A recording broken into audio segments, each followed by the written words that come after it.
എല്ലാമുണ്ട്. പണമുണ്ട്, പ്രതാപമുണ്ട്, കെട്ടിട സമുച്ചയങ്ങളുണ്ട്, ടവറുകളുണ്ട്, എല്ലാമുണ്ട്.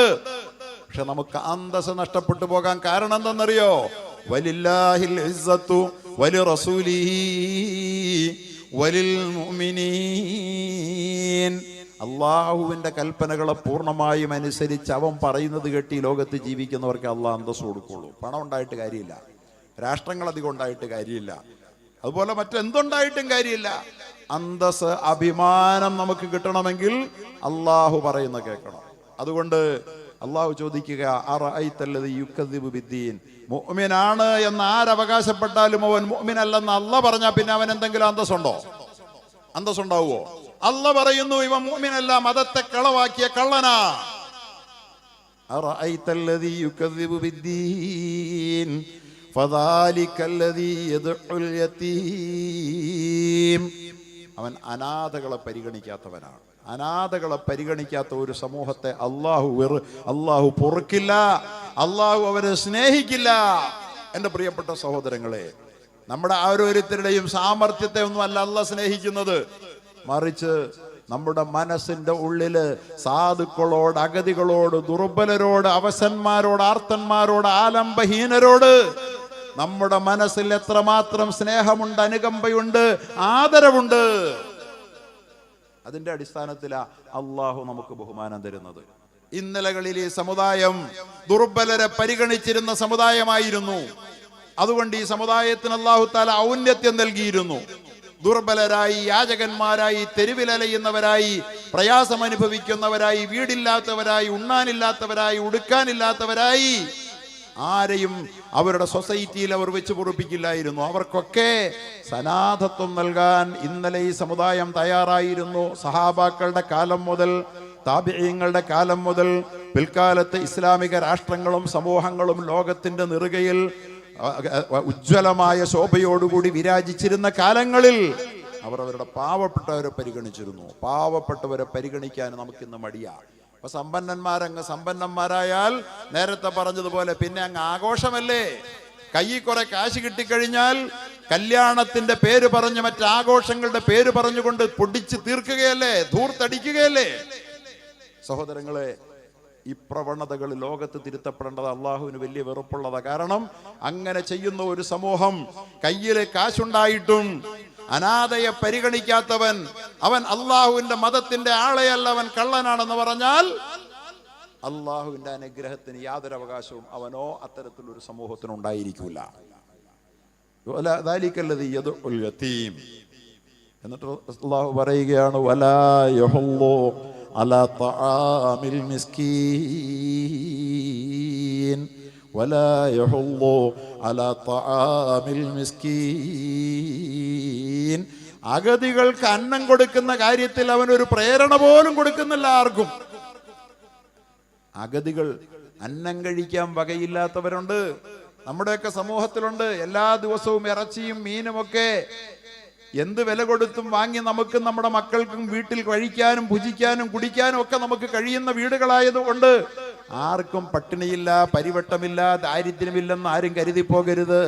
നമുക്കിടയിൽ അഭിമാനം കൊണ്ട് വാതുറന്ന് പറയാൻ മടിയോടുകൂടി അന്തസ്സിന് ജീവനേക്കാൾ വില കൽപ്പിച്ചുകൊണ്ട് ജീവിക്കുന്ന ഒരുപാട് അഗതികൾ നമുക്കിടയിലുണ്ട്.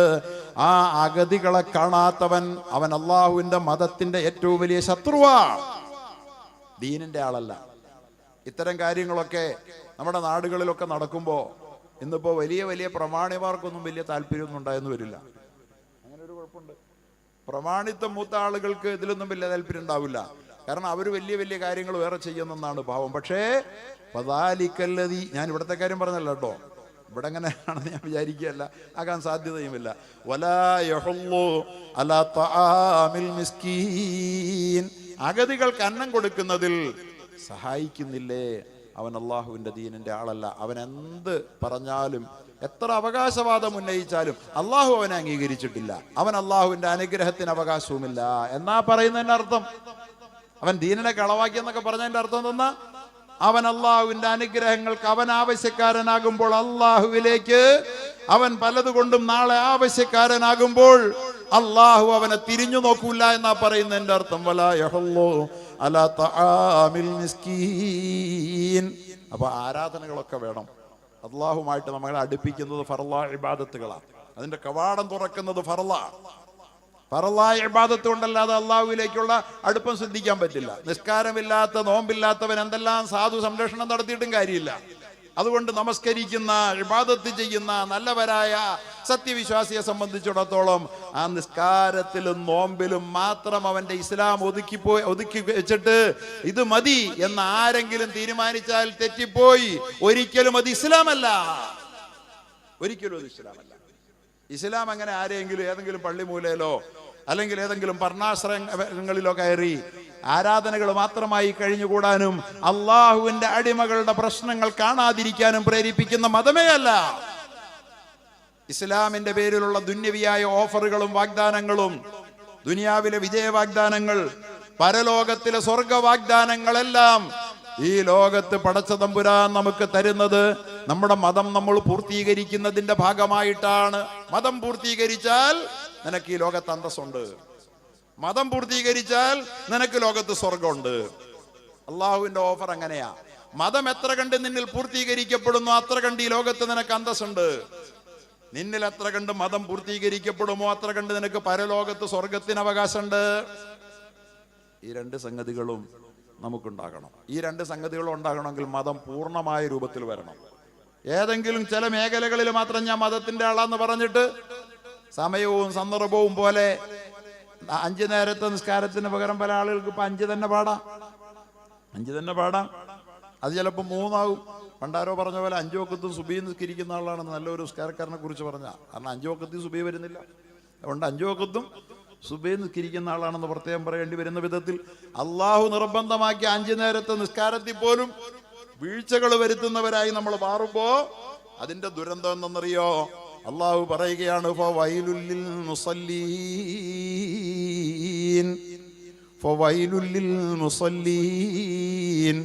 ഒരു പറ്റം നിസ്കാരക്കാർക്കാകുന്നു സർവനാശങ്ങളുമെന്നല്ലാഹ്. എന്തൊരു വാക്കാത്!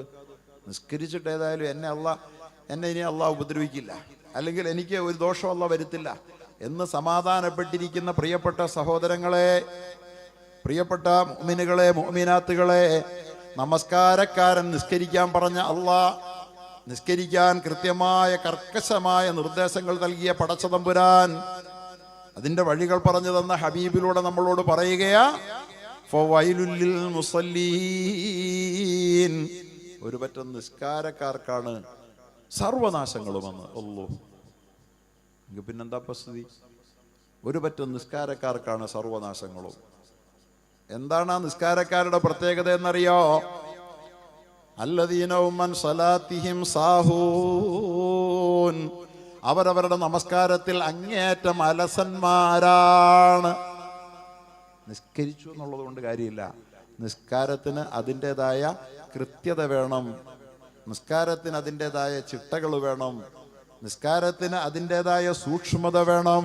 അല്ലാഹ് പറയുകയാണ്, നിസ്കരിക്കും ഞാനും നിസ്കാരക്കാരനാണെന്ന് പറഞ്ഞു നടക്കും, പക്ഷേ അൻ സലാത്തിഹിം സാഹൂൻ, അവരുടെ നിസ്കാരത്തിൽ അലസരാണ്. നിസ്കാരത്തെ തൊട്ട് അവർ അലസരാ എന്ന് പറഞ്ഞാൽ എന്താ? തോന്നിയാൽ സൗകര്യപ്പെട്ടാൽ നിസ്കരിക്കും, യാത്ര ചെയ്താൽ നിസ്കാരമില്ല, ആഘോഷം ഉണ്ടായാൽ നിസ്കാരമില്ല, വീട്ടിൽ കല്യാണമാണെങ്കിൽ നിസ്കാരമില്ല, നല്ല ഉറക്കമാണെങ്കിൽ സുബഹി നിസ്കാരമില്ല. അങ്ങനെ നിസ്കാരത്തിന്റെ കാര്യത്തിൽ അലസന്മാരായ നിസ്കാരക്കാർ, അവരെ നിസ്കാരക്കാരെന്ന് തന്നെ അള്ളാഹ് വിളിക്കണേ. ഓർക്കണം നമ്മൾ, അള്ളാഹു നമ്മളെ കാക്കുമാറാകട്ടെ. നിസ്കരിച്ചിട്ട് നരകം വിലയ്ക്ക് വാങ്ങുന്ന ഒരു പറ്റ ആളുകളുണ്ടെന്നുള്ള പറയാം. നിസ്കരിച്ചിട്ട് നരകം വിലയ്ക്ക് വാങ്ങുക. എന്തിനായി പണിക്ക് പോണേ?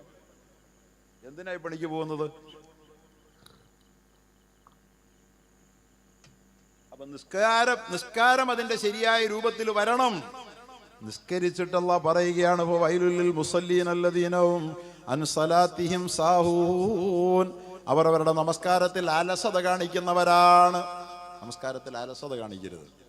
നമസ്കരിക്കാൻ പങ്ക് വിളിച്ചു കഴിഞ്ഞാൽ ഉടനെ നമസ്കാരത്തിന് ജമാഅത്തായി എത്തിച്ചേരാൻ കഴിയുമെങ്കിൽ ജമാഅത്തായി എത്തിച്ചേർന്ന് നമസ്കാരത്തിൽ പങ്കുകൊള്ളണം.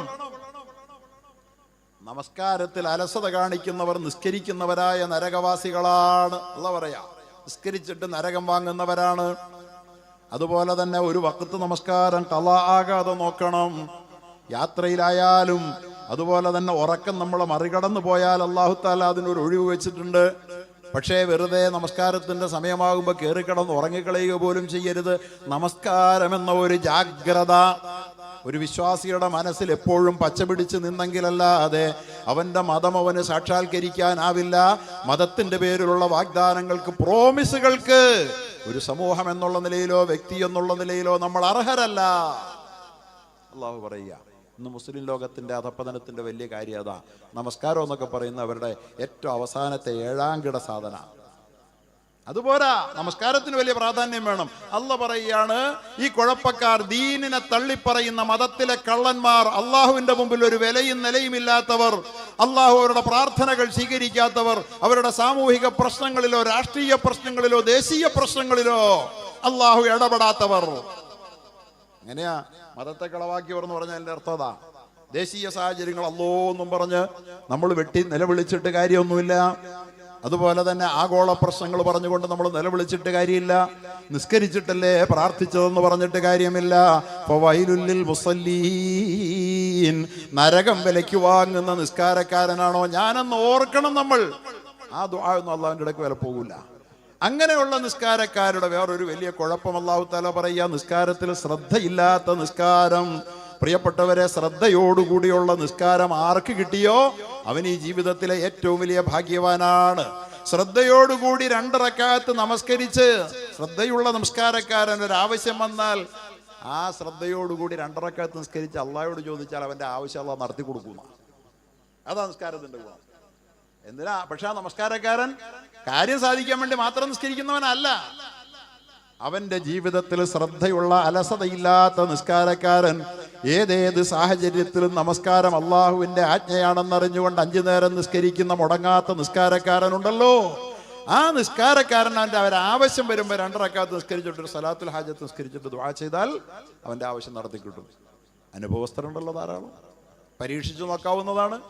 അപ്പൊ പ്രിയപ്പെട്ട സഹോദരങ്ങളെ, ഫവൈലുൽ മുസല്ലീന അല്ലദീന ഹും അൻ സലാത്തിഹിം സാഹൂൻ, നിസ്കാരത്തിൽ അലസന്മാരായ നരകത്തിന്റെ ആളുകളായി മാറുന്ന ഒരു പറ്റം നിസ്കാരക്കാരുണ്ട് എന്ന് പറഞ്ഞിട്ട് അല്ലാഹു പറയുക, അല്ലദീന ഹും യുറാഊൻ, അല്ലദീന ഹും യുറാഊൻ, അവര് എന്തെങ്കിലും ചെയ്താൽ ആളെ കാണിക്കാനേ ചെയ്യുള്ളൂ. അള്ളാഹു കാക്കുമാറാകട്ടെ. അവർ നന്മയൊന്നും ചെയ്യാത്തവരൊന്നുമല്ല, പക്ഷെ അവർ ചെയ്യുന്ന നന്മയൊന്നും അള്ളാഹ്ക്ക് വേണ്ടി ആയിരിക്കില്ല. ചിലപ്പോൾ കാശും മുടക്കും, സഹായങ്ങളും ചെയ്യും, സാധുജന സംരക്ഷണവും ചിലപ്പോൾ ചെയ്തെന്ന് വരും. പക്ഷെ അവരെന്ത് ചെയ്താലും അല്ലദീനഹും യുറാഊൻ, അവര് ആളുകളെ കാണിക്കാൻ വേണ്ടി ചെയ്യുന്നവരാ. അല്ലദീനഹും യുറാഊന, എന്തെങ്കിലും ചെയ്താൽ അത് ആളുകളെ കാണിക്കാൻ വേണ്ടി ചെയ്യുന്ന ആളുകളുടെ അടുത്ത സ്വഭാവം അല്ലാഹു തആല പറയുക, വയംനഉനൽ മാഊൻ,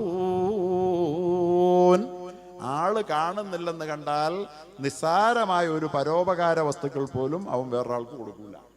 ആള് കാണാൻ വേണ്ടി ചിലപ്പോൾ ഓഫർ ചെയ്യും 50,000, ആള് കാണാൻ വേണ്ടി ചിലപ്പോൾ ഓഫർ ചെയ്യും 10,000, ആള് കാണാൻ വേണ്ടി പല നന്മകളും ചെയ്യുന്നതായി അവൻ നടിക്കും, ഭാവിക്കും. പക്ഷേ കൺവെട്ടത്തുനിന്ന് മറഞ്ഞാൽ ആള് കാണാനില്ലെങ്കിൽ വയംനഉനൽ മാഊൻ, ഒരു പാവപ്പെട്ടവൻ ഭക്ഷണം കഴിച്ചിട്ടില്ല, വയറ് വിശക്കുന്നുണ്ടെന്ന് മുമ്പിൽ വന്നു നിന്ന് യാചിച്ചാൽ അവൻ ഒരു 50 രൂപ അവന്റെ കൈവശം എടുത്ത് വെച്ചു കൊടുക്കാൻ അവന് മനസ്സുണ്ടാവുകയില്ല. വയംനഉനൽ മാഊൻ, നിസ്സാരമായ പരോപകാര വസ്തുക്കൾ പോലും അവൻ ജനങ്ങൾക്ക് കൊടുക്കുന്നത് തടയുമെന്ന് പരിശുദ്ധ ഖുർആൻ. അള്ളാഹു ഇത്തരത്തിലുള്ള വളരെ മോശമായ മനസ്സിന്റെ ഉടമകളായിട്ടാണോ നമ്മൾ ഓരോരുത്തരും നിലനിന്ന് പോകുന്നതെന്ന് നമ്മൾ ഓരോരുത്തരും നമ്മളെ സ്വയം വിലയിരുത്തണം. ആരും മറ്റാരെയും വിലയിരുത്താൻ പോകരുത്. ആരും കാണാത്തിടത്ത് വെച്ച് ഏതെങ്കിലും ഒരു മനുഷ്യന് വീട്ടിലൊരാൾ വന്നിട്ട് കിണറ്റിൽ നിന്ന് വെള്ളം കോരുന്ന ഒരാൾ അനിഷ്ടം പ്രകടിപ്പിച്ചു. എന്നൽ മാഊൻ എന്ന് പറഞ്ഞാൽ എന്താ? കൊച്ചു കൊച്ചു കാര്യങ്ങള്, കൊട്ട, വട്ടി, വാരി, കോരി, ഉപ്പ്, അതുപോലെ തന്നെ വെള്ളം, ഇതുപോലുള്ള കൊച്ചു കൊച്ചു കാര്യങ്ങൾ ഒരു മനുഷ്യൻ വന്ന് ചോദിച്ചാൽ, വീട്ടിലെ അയൽക്കാരൻ വന്നിട്ടൊരു തൂമ്പ ചോദിച്ചാൽ, അല്ലെങ്കിൽ ഒരു മാന്തി ചോദിച്ചാൽ, ഒരു കോരി ചോദിച്ചാൽ, ഒരു കോടാലി ചോദിച്ചാൽ, ഒരു വാക്കത്ത് ചോദിച്ചാൽ അതൊന്ന് കൊടുത്തേക്കാം. അതുകൊണ്ട് എന്ത് ഛേദം വരാനാണ്? ഇനി വന്നാലും നട്ടം വന്നാലും ഇത്രയ്ക്കല്ലേ ഉള്ളൂ എന്നൊന്ന് വിചാരിച്ച് അവൻ അത് കൊടുക്കാൻ മടിക്കുന്ന, അല്ലെങ്കിൽ മുഖത്ത് അതിൻ്റെ നീരസം പ്രകടിപ്പിക്കുന്ന വ്യക്തി, ആ വ്യക്തി ഈ ലോകത്ത് നല്ലത് ചെയ്യുന്നു, നിസ്കാരക്കാരനായി നിങ്ങളുടെ മുമ്പിൽ കാണുന്നുണ്ടെങ്കിൽ നിങ്ങൾ മനസ്സിലാക്കിക്കൊള്ളുക, അവൻ നിസ്കാരത്തിലെ അലസനാണ്. ജാഗ്രതയുള്ള നിസ്കാരക്കാരനിൽ നിന്ന് അത് വരില്ല. അപ്പോൾ അതുകൊണ്ട് നമുക്ക് അള്ളാഹു സുബ്ഹാനഹു വ തആല നമ്മുടെ നന്മയെ അള്ളാഹുവിൻ്റെ അടുക്കൽ സ്വീകാര്യരായി നമ്മെ കബൂലാക്കുന്നതിന് അടയാളമായി തീരുന്ന ഗുണങ്ങളെ ഈ ചെറിയ സൂറത്തിലൂടെ അള്ളാഹു നമ്മെ പഠിപ്പിക്കുന്നുണ്ടെങ്കിൽ, ഈ നാട്ടിലെ ജനത എന്താണ് ഇന്ന് എൻ്റെ സ്ഥിതി, എൻ്റെ അള്ളാഹുമായുള്ള ബന്ധത്തിൽ ഞാൻ എവിടെയാ നിൽക്കുന്നത്, എൻ്റെ മനസ്സ് പരോപകാരത്തിന് പാകമാണോ എന്ന് നമ്മൾ ആലോചിക്കണം. പരോപകാരത്തിന് പാകമാണോ നമ്മുടെ മനസ്സ് എന്ന് നമ്മൾ ഓരോരുത്തരും ആലോചിക്കണം. നമസ്കരിച്ചു, നല്ല കാര്യമാണ്. നോമ്പ് വെച്ചു, നല്ല കാര്യമാണ്. അതുപോലെ തന്നെ ഹജ്ജ് ചെയ്തു, നല്ല കാര്യമാണ്. പക്ഷേ പരോപകാരം ചെയ്യാനുള്ള പാകത എൻ്റെ മനസ്സിന് ഇതുവരെ വന്നിട്ടുണ്ടോ എന്ന് ആലോചിച്ചിട്ട് വേണം അള്ളാഹുവിൻ്റെ അടുക്കൽ നമുക്ക് എന്ത് സ്ഥാനമാണെന്ന് തീരുമാനിക്കാൻ. ഈ ലോകത്തും പരലോകത്തും പടച്ചവന്റെ മുമ്പിൽ നമ്മുടെ സ്ഥാനം തീരുമാനിക്കാൻ ഈ ആയത്തിന് മുമ്പിൽ വെച്ചാൽ മതി. എൻ്റെ അഭിപ്രായത്തിൽ ഒരുപാട് ഖുർആനൊന്നും പഠിക്കാൻ പോകണ്ട. ഈ ഒരു കൊച്ചു സൂറത്ത് മാത്രം നമ്മുടെ മുമ്പിലുണ്ടെങ്കിൽ അത്യാവശ്യം നമ്മുടെ ജീവിതം അള്ളാഹുവിൻ്റെ അടുക്കൽ പ്രിയങ്കരമായി മാറും. നമസ്കരിക്കണം, ശ്രദ്ധയോടുകൂടി നിസ്കരിക്കണം. അതുപോലെ തന്നെ അത് പറയുന്നതോടുകൂടി അള്ളാഹു തആല നമ്മോട് പറയുന്നത്, മനുഷ്യന്റെ പരോപകാരങ്ങൾ അവൻ അനാഥയെ അവഗണിക്കില്ല, അഗതിയെ അവൻ തള്ളിമാറ്റുകയില്ല, അനാഥകളെയും അഗതികളെയും പരിഗണിക്കാനുള്ള മനസ്സുണ്ടാകും. ഇവിടെ സ്വാഭാവികമായിട്ടൊരു ചോദ്യം വരും, അഗതിക്ക് അന്നം കൊടുക്കാനൊന്നും അവൻ്റെ കൈ കാശില്ലെങ്കിലോ, അവൻ മുതലാളിയാണെങ്കിലോ അല്ലെങ്കിലോ, പൈസയ്ക്ക് വകയില്ലാത്ത ഒരു സാധുവാണ്, മനസ്സൊക്കെ ഉണ്ട്. അവിടെയാണ് അല്ലാഹു തആല പറഞ്ഞത്, എന്താ പറഞ്ഞത്? അൽ യതീം, യതീമിനെ അവൻ അവഗണിക്കുന്നു. യദുൽ യതീം, യതീമിനെ അവഗണിക്കുന്നു എന്ന് പറഞ്ഞിട്ട് അടുത്ത പറഞ്ഞെന്തെന്നറിയോ? വലാ യഹുൽ. യതീമിനെ അവഗണിക്കുക, പരിഗണിക്കുക എന്ന് പറയുന്നതിന് രണ്ടർത്ഥമുണ്ട്. എന്താണ്? യതീമിന് ഒരുപാട് നമ്മൾ കൊടുത്തുകൊള്ളണമെന്നില്ല. ഒരുപക്ഷെ എല്ലാ യതീമും ദരിദ്രനായിരിക്കില്ല. എല്ലാ യതീമും ദരിദ്രനാകണമെന്ന് നിർബന്ധമൊന്നുമില്ല. സമ്പന്നരായ യതീമുമാരുണ്ടാകും. പക്ഷെ യതീമിനെ പരിഗണിക്കാതിരിക്കുക, അവനെ യതീമല്ലേ, അവൻ അനാഥനല്ലേ എന്ന വിധത്തിൽ അവനെ അവഗണിക്കുക എന്ന് പറയുന്നത് അള്ളാഹുവിന് താങ്ങാനാവാത്തതാണ്. അതുകൊണ്ട് അനാഥനെ അവഗണിക്കുന്നതാണ് പ്രശ്നം. ഒരു അനാഥ കുട്ടിയെ കണ്ടാൽ അവനെ ഒന്ന് ചേർത്ത് പിടിക്കണം. നന്മകൾ അങ്ങനെയാ സമൂഹത്തിൽ ഉണ്ടാകണ്ടേ. നമ്മൾ ഓരോരുത്തരും കൊച്ചു കൊച്ചു നന്മകൾ കൊണ്ട് നമ്മുടെ ജീവിതത്തിൽ നന്മകളുടെ വസന്തം തീർക്കണം. നമ്മളെ കാണുമ്പോൾ ഒരാൾ പറയണം, അയാൾക്ക് തോന്നണം ഇയാൾ ഒരു നന്മ നിറഞ്ഞ മനുഷ്യനാണ്. എന്തെങ്കിലും ഒരു നന്മ അയാളിൽ നിന്ന് പ്രതീക്ഷിക്കാം. ഒരു സലാം അവനിൽ നിന്ന് പ്രതീക്ഷിക്കാം. ഒരു പുഞ്ചിരി അവനിൽ നിന്ന് പ്രതീക്ഷിക്കാം. ഒരു ഹസ്തദാനം അവനിൽ നിന്ന് പ്രതീക്ഷിക്കാം. ഒരു ചേർത്ത് പിടിക്കൽ അവനിൽ നിന്ന് പ്രതീക്ഷിക്കാം. ശിരസ്സിൽ അവന്റെ കൈ കൊണ്ടൊരു തലോടൽ അവനിൽ നിന്ന് പ്രതീക്ഷിക്കാം. ഇങ്ങനെ അഗതികളെ, അനാഥരായ ആളുകളെ പരിഗണിക്കുക, അനാഥരായ ആളുകൾക്ക് മാന്യത നൽകുക എന്നുള്ളത് നമ്മുടെ സമൂഹത്തിന്റെ സംസ്കാരമായിരിക്കണം. പടച്ച തമ്പുരാൻ നമുക്കൊക്കെ ഇതിന് ഭാഗ്യം തരട്ടെ. കാര്യം നിസ്സാരമായിട്ട് കാണരുത്. അല്ലാഹു സുബ്ഹാനഹു വ തആല അനാഥരുടെ കാര്യം അങ്ങനെയാണ് പറഞ്ഞത്. മറ്റൊരിടത്ത് അല്ലാഹു തആല പറഞ്ഞത്, കല്ലാ ബല്ലാ തുക്രിമൂനൽ യതീമ വലാ തഹാദ്ദൂന അലാ തആമിൽ മിസ്കീൻ. ഇതേ ഭാഷയിലാണ് അല്ലാഹു സൂറത്തുൽ ഫജ്റിലും പറഞ്ഞത്. കല്ലാ ബല്ലാ തുക്രിമൂനൽ യതീം. ഇല്ല, ഇവരത്ര നല്ലവരൊന്നുമല്ല, ഇവർ ഗുണമുള്ളവരല്ല. എന്തുകൊണ്ട്? വല്ല തുക്രിമൂനൽ യതീം. അനാഥയെ അവർ റെസ്പെക്ട് ചെയ്യുന്നില്ല. അനാഥയ്ക്ക് ഒരു റെസ്പെക്ട് വേണം. വാപ്പയുള്ള, അതുപോലെ തന്നെ നാഥനുള്ള ഒരു കുടുംബത്തിൽ നിന്ന് വരുന്ന ഒരു കുട്ടിക്ക് സമൂഹം നൽകുന്ന പരിഗണന ഒരു പക്ഷേ പിതാവില്ലാത്ത, പിതാവിന്റെ സമൂഹത്തിൽ നിറഞ്ഞു നിൽക്കുന്ന ഒരു പിതാവിന്റെ പുത്രനല്ലാത്ത ഒരു സാധുവായ ഒരു കുട്ടിക്ക്, അവനിന് സമ്പന്നനാണെങ്കിൽ പോലും കിട്ടിയെന്ന് വരില്ല. ഇന്നയാളുടെ വലിയ വാപ്പാടെ മോനാണെന്നൊന്നും പറയൂലല്ലോ. അതുകൊണ്ട് അവന് പലപ്പോഴും റെസ്പെക്ട് കിട്ടൂല. അള്ളാഹു പറയുന്നു, കല്ലാ ബല്ലാ തുക്രിമൂനൽ യതീം. നിങ്ങൾ അനാഥയെ ബഹുമാനിക്കുന്നില്ല. അനാഥയ്ക്ക് റെസ്പെക്ട് കൊടുക്കണം. നമ്മുടെ സമൂഹത്തിൽ അനാഥരായ കുട്ടികൾ ആരെങ്കിലും ഉണ്ടെങ്കിൽ ആ കുട്ടികൾക്ക് നമ്മളൊരു പരിഗണന കൊടുക്കണം. ആ പരിഗണന ഈമാന്റെ അടയാളമാണ്, വിശ്വാസത്തിന്റെ ലക്ഷണമാണ്. അവനിൽ അള്ളാഹുവിന്റെ ദീൻ, മതം ജീവിക്കുന്നു, ഇസ്ലാം ഉണ്ടെന്നുള്ളതിന്റെ അടയാളമാണ്. ആരും പറയണ്ട നമ്മളിൽ അള്ളാഹുവിന്റെ ദീനുണ്ടോ എന്ന് നമുക്ക് തന്നെ തിരിച്ചറിയാനുള്ള അടയാളമാണ്. അതോടൊപ്പം തന്നെ അള്ളാഹ് പറഞ്ഞെന്താ, വലാ തഹല്ലൂന അലാ തആമിൽ മിസ്കീൻ, അഗതിക്ക് അന്നം കൊടുക്കുന്നതിൽ അവൻ പ്രേരിപ്പിക്കുന്നുമില്ലല്ലോ, നിങ്ങൾ പ്രേരിപ്പിക്കുന്നില്ലല്ലോ. അഗതിക്ക് അന്നം കൊടുക്കുന്ന കാര്യത്തിൽ നിന്റെ കൈവശം കൊടുക്കാനുള്ളതില്ല. ഒരഗതിയായ ഒരു മനുഷ്യനല്ലെങ്കിൽ ഒരു കുടുംബത്തിന് അവനെ തീറ്റിപ്പോറ്റാൻ, അവന് ഭക്ഷണം കൊടുത്ത് അവന്റെ വയറ് നിറയ്ക്കാൻ നിന്റെ കയ്യിലില്ല. ഓക്കെ, അത് സംഭവിക്കാം. പക്ഷേ വലാ തഹാല്ലൂൻ, അത് പരസ്പരം പറഞ്ഞ് അത് ചെയ്യാൻ കഴിയുന്ന ആളുകളെ കൊണ്ട് ചെയ്യിക്കാൻ നിനക്ക് പറ്റില്ലേ? അള്ളാഹു ചോദിക്കുന്നതാണ്. സൂറത്തുൽ മാഊനിലും സൂറത്തുൽ ഫജ്റിലും അല്ലാഹു തആല അഗതിയുടെ അന്നത്തിന്റെ കാര്യം പറയുമ്പോൾ വലാ തഹാല്ലൂൻ, നിങ്ങൾക്ക് പ്രേരിപ്പിക്കാൻ പാടില്ലേ? ഈ ഇരിക്കുന്ന ആളുകൾക്ക് നമ്മുടെ നാട്ടിൽ അന്നത്തിന് വകയില്ലാത്ത അഗതികളുണ്ട് എങ്കിൽ ആ അഗതികൾ ആരാണെന്നൊന്ന് അന്വേഷിക്കാൻ പാടില്ലേ? അന്വേഷിച്ചിട്ട് നമ്മുടെ കയ്യിലില്ലെങ്കിൽ, കൂട്ടുകാരാ, പാവപ്പെട്ട ഒരു വീടാണിത്, ആ വീട്ടിൽ പലപ്പോഴും തീ പുകയുന്നില്ല, എനിക്കറിയാം, അവനൊരു 10 കിലോ അരി നമുക്ക് വാങ്ങിച്ചു കൊടുക്കാം, നിന്റെ കയ്യിൽ കാശുണ്ടോ? എന്റെ കയ്യിൽ തൽക്കാലം കാശില്ലല്ലോ എന്ന് നിനക്ക് പറയാനാവുന്നില്ലെങ്കിൽ, പ്രിയപ്പെട്ട സഹോദരങ്ങളെ, നാം മുസ്ലിമായി അള്ളാഹ് പരിഗണിച്ചിട്ടില്ല. നാം ഒരു മുസ്ലിം അല്ല, പിന്നെന്ത് മുസ്ലിമാ? മുസ്ലിം അല്ലാത്തവരും തമ്മിലുള്ള വ്യത്യാസം എന്താ? നാം മുസ്ലിമാണെന്ന് പറയുന്നതും നാം മുസ്ലിം അല്ലാതിരിക്കുന്നതും തമ്മിലുള്ള വ്യത്യാസം എന്താ? നമ്മളെ കൊണ്ട് ഒരഗതി അന്നം കഴിക്കാൻ വകയില്ലാത്ത ഒരഗതി ഉണ്ടെങ്കിൽ, നമുക്കവന്റെ അന്നത്തിന് വകയുണ്ടാക്കി കൊടുക്കാനാവുന്നില്ലെങ്കിൽ, ആ അഗതിക്ക് അന്നം കൊടുക്കാൻ പ്രോത്സാഹിപ്പിക്കുന്നില്ല നിങ്ങളെങ്കിൽ, നിങ്ങൾ മതത്തെ കളവാക്കിയ കള്ളന്മാരാണ്.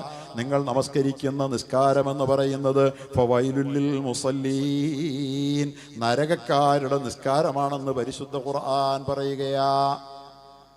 അല്ലാഹു തആല നമുക്ക് നല്ല നിസ്കാരക്കാരായി മാറാൻ, ദീനിനെ അതിന്റെ ശരിയായ രൂപത്തിൽ പ്രതിനിധാനം ചെയ്യാൻ പടച്ച തമ്പുരാൻ തൗഫീഖ് തരുമാറാകട്ടെ. അതുകൊണ്ട് നുസ്രത്തുൽ മസാക്കീൻ എന്ന് പറയുന്ന നമ്മുടെ നാട്ടിലെ ചെറുപ്പക്കാരുടെ ഈ സംഘടന നമ്മളെ യഥാർത്ഥത്തിൽ അവർക്ക് തന്നെ ചെയ്യാൻ കഴിയാത്ത കാര്യം നമ്മുടെ എല്ലാം പിന്തുണയോടുകൂടി ചെയ്യാൻ ശ്രമിക്കുക. അതിനെ നമ്മൾ പ്രോത്സാഹിപ്പിക്കണം.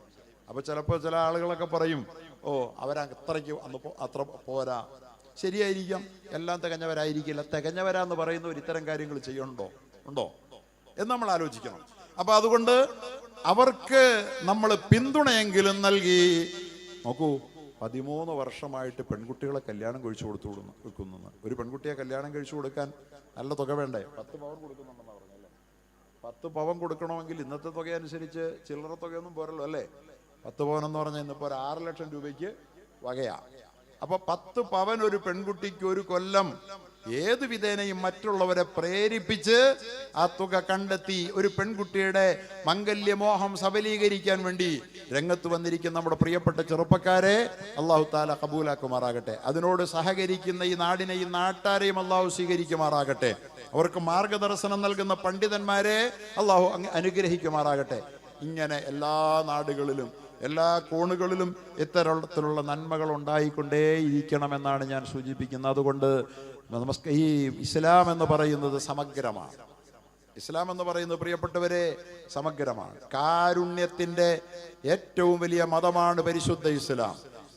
ഇസ്ലാമിക സമൂഹം എവിടെയുണ്ടോ അവിടെ കാരുണ്യ പ്രവർത്തികളാൽ ആ സമൂഹം എന്നും സജീവമായിരിക്കും. കരുണ പറ്റിയ മനസ്സിന്റെ ഉടമകളായി ഒരിക്കലും ഒരു ഇസ്ലാമിക സമൂഹത്തെ കാണാനാവില്ല, ഒരു വ്യക്തിയെ കാണാനാവില്ല. അവർക്കൊരിക്കലും ക്രൂരരാകാനാവില്ല. കാരുണ്യം എന്ന് പറയുന്നത് ഏറ്റവും വലിയ നന്മയാണ്, റഹ്മത്താണ്. അള്ളാഹുവിന്റെ റഹ്മത്തിന് അള്ളാഹു വെച്ചിരിക്കുന്ന കണ്ടീഷൻ എന്ന കാര്യം നമ്മൾ ഓർക്കണം. അള്ളാഹുവിന്റെ റഹ്മത്ത് നമുക്ക് വന്നിറങ്ങാൻ നമ്മുടെ ഉള്ളിൽ കാരുണ്യം ഉണ്ടാകണം. പ്രിയപ്പെട്ട സഹോദരങ്ങൾ ഓർത്തോളൂ, കാരുണ്യം നമ്മുടെ ജീവകാരുണ്യ പ്രവർത്തനങ്ങൾ കൊണ്ടാണ് കരുണയുണ്ടാകുന്നത്. നമ്മൾ പരസ്പരം ആളുകൾ 10 പേര് കൂടുന്നു, അല്ലെങ്കിൽ കുറച്ച് ആളുകൾ ഒരുമിച്ച് കൂടുന്നു, ഒരു സംഘം ഉണ്ടാക്കുന്നു, ഒരു സംഘടന ഉണ്ടാക്കുന്നു. എന്നിട്ട് അവർ പലപ്പോഴും പല കാര്യങ്ങളിലും ഒറ്റയ്ക്കിരുന്ന് മാറിയിരുന്ന് ആലോചിക്കുന്നു. അത്തരം ആലോചനകളിൽ ഒരു ഖൈറുമില്ല. അല്ലാഹ് പറയുകയാണ്, ലാ ഖൈറ ഫീ കസീരിൻ മിൻ നജ്വാഹും. അല്ലാഹു പറയുകയാണ്, ലാ ഖൈറ ഫീ കസീരിൻ മിൻ നജ്വാഹും. ആ ജനങ്ങളുടെ ഒറ്റയ്ക്കൊറ്റയ്ക്കുള്ള ചേരിതിരിഞ്ഞുള്ള ആലോചനകളിലൊന്നും ഒരു ഗുണവുമില്ല, ഒരു നന്മയുമില്ല. സംഘം ചേർന്ന്, പാർട്ടി ചേർന്ന്, സംഘടന ചേർന്ന്, പക്ഷം ചേർന്ന് ആളുകൾ ആലോചിക്കുന്ന ആലോചനകളിലൊന്നും ഒരു ഗുണവുമില്ല. ഇല്ലാ മൻ അമറ ബിസ്സദഖ. അല്ലാഹ് പറയുകയാണ്, ദാനധർമ്മത്തിന് പ്രേരിപ്പിക്കുന്ന ആലോചനകളുണ്ടോ അതിൽ മാത്രമേ ഖൈറുള്ളൂ. എങ്ങനെ നമുക്ക് ആളുകളെ പ്രേരിപ്പിച്ച് ഒരു ദാനം ചെയ്യിക്കാം, എങ്ങനെ ഒരു പെൺകുട്ടിയുടെ കല്യാണം നടത്തി കൊടുക്കാം, എങ്ങനെ ഒരു പാവപ്പെട്ടവനുണ്ട് ഇവിടെ നമുക്കിടയിൽ അവനൊരു വീട് കെട്ടിക്കൊടുക്കാം, എങ്ങനെയാണ് ഒരു കുട്ടിക്ക് വിദ്യാഭ്യാസം ചെയ്യാൻ വകയില്ല, പഠിക്കാൻ കഴിവുള്ള കുട്ടിയാണ്, അവളെ എങ്ങനെ അല്ലെങ്കിൽ അവനെ എങ്ങനെ വിദ്യാഭ്യാസം ചെയ്യിക്കാം എന്നൊറ്റയ്ക്കിരുന്ന് ആലോചിക്കുന്ന ആലോചനകൾ അല്ലാത്ത ആലോചനകളിൽ ഒരു ഖൈറുമില്ല. ലാ ഖൈറ ഫീ കസീരിൻ മിൻ നജ്വാഹും, അവരിൽ അധികം പേരുടെയും അടക്കം പറച്ചിലുകളിലും ഗൂഢമായ ആലോചനകളിലും യാതൊരു ഖൈറുമില്ല. ഇല്ലാ മൻ അമറ ബിസ്സദഖ, ദാനധർമ്മങ്ങൾക്ക് പ്രേരിപ്പിക്കുന്ന ആലോചനകളില്ലാതെ, ഔ മഅറൂഫിൻ, അല്ലെങ്കിൽ എന്തെങ്കിലും നന്മ പ്രവർത്തിക്ക് പ്രേരിപ്പിക്കുന്ന ആലോചനകളിലല്ലാതെ, ഔ ഇസ്ലാഹിം ബൈനന്നാസ്, അല്ലെങ്കിൽ ജനങ്ങൾക്കിടയിൽ എന്തോ ചില പ്രശ്നങ്ങളിൽ അവർക്കിടയിൽ അവസരങ്ങളുണ്ടായി, വിള്ളലുകളുണ്ടായി, ജനങ്ങൾക്കിടയിൽ പ്രശ്നങ്ങളാണ്, ആ പ്രശ്നങ്ങളിൽ ഇടപെട്ട പ്രശ്നം പരിഹരിക്കാൻ വേണ്ടി ഒറ്റയ്ക്ക് ഏകാന്തതയിൽ കൂടിയിരുന്ന് ആലോചിക്കുന്ന ആലോചനകൾ ഉണ്ടെങ്കിൽ ആ ആലോചനകളിലല്ലാതെ മറ്റ് ഒരു ആലോചനകളിലും യാതൊരു ഖൈറുമില്ല എന്ന് അള്ളാഹുവിൻ്റെ പരിശുദ്ധ ഖുർആൻ പറയുകയാ. എൻ്റെ പ്രിയപ്പെട്ട സഹോദരങ്ങൾ, ആലോചിക്കണം. നമ്മൾ ഓരോരുത്തരും ഈ പറഞ്ഞ രൂപത്തിൽ നമ്മുടെ കൂടിയാലോചനകൾ, നമ്മുടെ അടക്കം പറച്ചിലുകൾ, നമ്മുടെ ഒറ്റയ്ക്കിരുന്നുള്ള നമ്മുടെ പദ്ധതി ആസൂത്രണങ്ങളിൽ ഈ പറയപ്പെട്ട 3 കാര്യങ്ങൾക്ക് ഇടമുണ്ടോ? എന്താണ് ആ കാര്യം? ഒന്ന് സദഖ, ആർക്കെങ്കിലും ദാനം ചെയ്യുന്നതിനെ കുറിച്ച് ആലോചിക്കാൻ വേണ്ടിയാണോ ഏതെങ്കിലും ഒരു വീട്ടിൽ കൂടിയേ, അല്ലെങ്കിൽ ഏതെങ്കിലും ഒരു ഓഫീസിൽ കൂടിയേ, എവിടെയെങ്കിലും നമ്മൾ ഒരുമിച്ചിരുന്ന് അടക്കം പറഞ്ഞത് അതിനു വേണ്ടിയാണോ? അങ്ങനെയുള്ള ഒരടക്കം പറച്ചിൽ ഇന്ന് നടത്തിയവരാരുണ്ട്, ഇന്നലെ നടത്തിയവരാരുണ്ട്, ഈ ആഴ്ച നടത്തിയവരാരുണ്ട്, ഈ മാസം നടത്തിയവരാരുണ്ട്? എന്നിട്ട് നമ്മൾ അടക്കം പറച്ചിലുകാരായി ഇസ്ലാമിന്റെ വക്താക്കളായി നമ്മൾ ചമയുകയാണെങ്കിൽ തെറ്റിപ്പോയി. നമ്മൾ എത്രയോ അടക്കങ്ങൾ പറഞ്ഞു, എത്രയോ ആലോചനകൾ നടത്തി, എത്രയോ ചേരിതിരിഞ്ഞുള്ള വർത്തമാനങ്ങൾ പറഞ്ഞു. എവിടെയെങ്കിലും ഒരു സദഖ നമ്മുടെ ചർച്ചയുടെ വിഷയമായോ?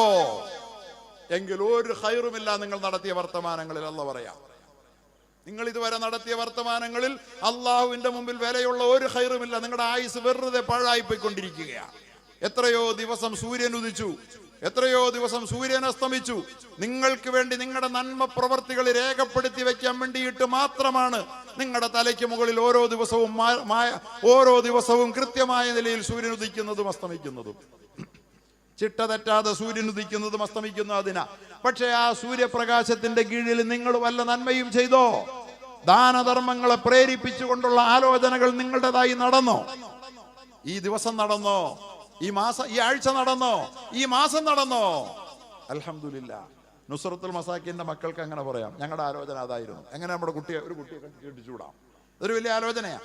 ഔ മഅറൂഫിൻ, അല്ലെങ്കിൽ മറ്റേതെങ്കിലും ഒരു നന്മ പ്രവൃത്തി ചെയ്യുന്നതിനെ കുറിച്ചുള്ള ആലോചനകൾ, അതിനുവേണ്ടി മാറിയിരുന്ന് ആലോചിച്ചവർ എൻ്റെ പ്രിയപ്പെട്ട സഹോദരങ്ങളെ, നമസ്കാരക്കാരായ നമ്മളിൽ എത്ര പേരുണ്ട്? ഒരുപക്ഷെ നിങ്ങളുണ്ടാകും. അതുകൊണ്ടാണല്ലോ ഇത്തരം കാര്യങ്ങളോട് നിങ്ങൾ സഹകരിക്കാൻ സന്നദ്ധമായി വരുന്നത്.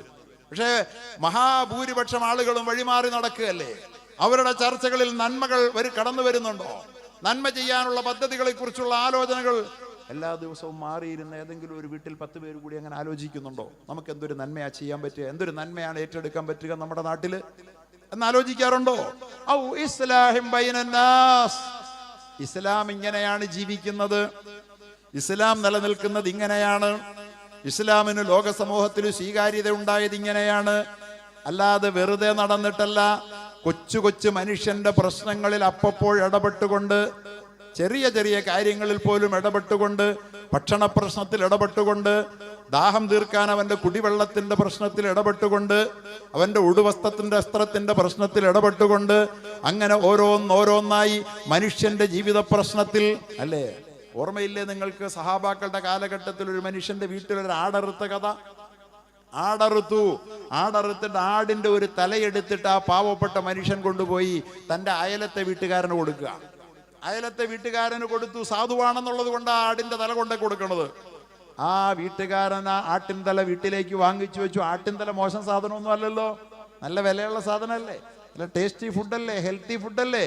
പക്ഷേ ആ തല ദാനം കിട്ടിയ വീട്ടുകാരൻ ചിന്തിക്കുകയാണ്, എനിക്ക് ദാനം കിട്ടിയതാണല്ലോ ഈ ആട്ടിന്റെ തല, ഈ ആടിന്റെ തല ഉപയോഗിക്കാൻ എന്നേക്കാൾ അർഹനായവൻ എൻ്റെ അപ്പുറത്തെ വീട്ടുകാരനാണല്ലോ, എന്നേക്കാൾ ആ പാവം ദരിദ്രനാണല്ലോ, എന്നേക്കാൾ ഭക്ഷണത്തിന് ആവശ്യമുള്ളവനാണല്ലോ എന്ന് കരുതി ആ തല മനുഷ്യൻ അടുത്ത വീട്ടിൽ കൊടുക്കുക. ആ മനുഷ്യൻ രണ്ടാമത് കിട്ടിയ ആളത് അതുപോലെ ചിന്തിച്ചിട്ട് മൂന്നാമത്തെ വീട്ടിൽ കൊടുക്കുകയാ. മൂന്നാമത് കിട്ടിയവൻ നാലാമത്തെ വീട്ടിൽ കൊടുക്കുക, നാലാമത്തവൻ അഞ്ചാമത്തെ വീട്ടിലും, അഞ്ചാമത്തവൻ ആറാമത്തതിലും, ആറാമത്തവൻ ഏഴാമത്തെ വീട്ടിലേക്ക് പോകുമ്പോ ആ തല ചെന്നെത്തിയത് ആദ്യം ആ ആടറുത്തിട്ട് തല ദാനം ചെയ്ത ആ പാവപ്പെട്ട ആദ്യ മനുഷ്യന്റെ വീട്ടിലാ. ഇതാണ് സഹാബാക്കൾ, ഇതാണ് ഇസ്ലാം. ഇങ്ങനെയാണ് ഇസ്ലാം വളർന്നത്. വടികൊണ്ടും വാളുകൊണ്ടും ആയുധം കൊണ്ടും അല്ല ഇസ്ലാം വളർന്നത്, ലോകം കീഴടക്കിയത്.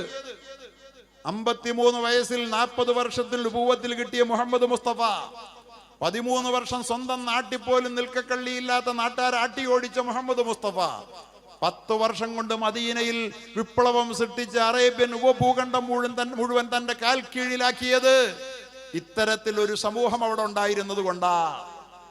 ഏഴാമത്തെ വീട്ടുകാരനിലേക്ക് താൻ കൊടുത്ത ആട്ടിൻതല 7 വീടുകൾ കയറിയിറങ്ങി തിരിച്ചു വന്നപ്പോൾ ആ മനുഷ്യൻ പിന്നെ ആ ആട്ടിൻതല അയാൾ തന്നെ ഉപയോഗിക്കുക എന്ന് പറഞ്ഞാൽ എന്താ എന്റെ അർത്ഥം? ആ കൊടുത്ത മനുഷ്യൻ ഇവരെക്കാൾ എല്ലാം ഏഴാമത്തെ ആളുടെ പരിഗണനയിൽ ഏറ്റവും ദരിദ്രനാണ്, ആവശ്യക്കാരനാണ്. അത്രയും ആവശ്യക്കാരൻ, തന്നെക്കാൾ ആവശ്യക്കാരൻ വേറെയുണ്ടെന്നറിഞ്ഞ് ദാനം ചെയ്യുന്ന ഒരു സമൂഹം, ആ സമൂഹത്തിന്റെ പേരാ ഇസ്ലാമിക സമൂഹം എന്ന്. അങ്ങനെ ഒരു സമൂഹം ഈ ലോകത്ത് ജീവിക്കുന്നുണ്ടെങ്കിൽ നമ്മളെ വെറുക്കാൻ, നമ്മളെ എതിർക്കാൻ ഈ ലോകത്ത് ആരാ ഉണ്ടാകുക?